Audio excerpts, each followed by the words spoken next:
Bonjour, bienvenue aux méditations quotidiennes au féminin. Aujourd'hui, trouve ta place. En vérité, je vous le dis, parmi ceux qui sont nés de femmes, il ne s'en est pas levé de plus grand que Jean-Baptiste.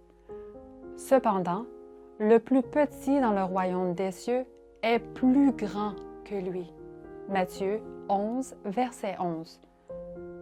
Le 28 janvier est une date spéciale à Cuba, car on y commémore la naissance de l'un de ses plus importants penseurs et poètes.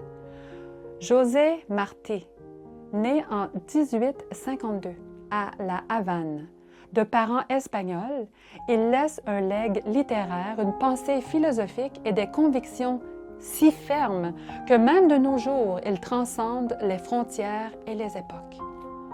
On trouve dans ses écrits des phrases comme « Ah, il n'est pas nécessaire de définir Dieu, la nature le définit. Jésus n'est pas mort en Palestine, il est vivant en chaque homme. Pour croire au ciel, dont notre âme a besoin, il n'est pas nécessaire de croire à l'enfer, car notre raison réprouve.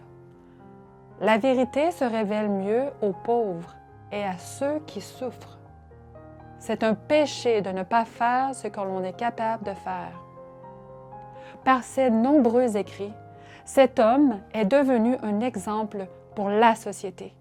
Sa vie ne fut pas longue. Il mourut dans la plénitude de ses capacités physiques et intellectuelles à l'âge de seulement 42 ans, en luttant pour ce qu'il avait cru et en le défendant depuis son plus jeune âge. La Bible présente l'un des grands personnages de l'histoire, Jean-Baptiste. Nous ne disposons pas d'une biographie très étendue à son sujet, mais nous connaissons son dévouement que le Christ lui-même souligna en disant « Parmi les humains, il n'y en a jamais existé un plus grand que Jean-Baptiste. » Matthieu 11, verset 11. Il est gratifiant d'occuper une place imminente dans l'histoire de ce monde, bien qu'il s'agisse d'une gloire périssable. Il serait bien plus merveilleux de voir notre nom dans le livre de la vie, n'est-ce pas? Ta plume n'est peut-être pas aussi réfléchie que Martí, ou tu n'es pas capable peut-être de prêcher comme Jean-Baptiste. Mais ce que Dieu te réserve n'a pas d'égal sur la terre. Vie pour la vie éternelle.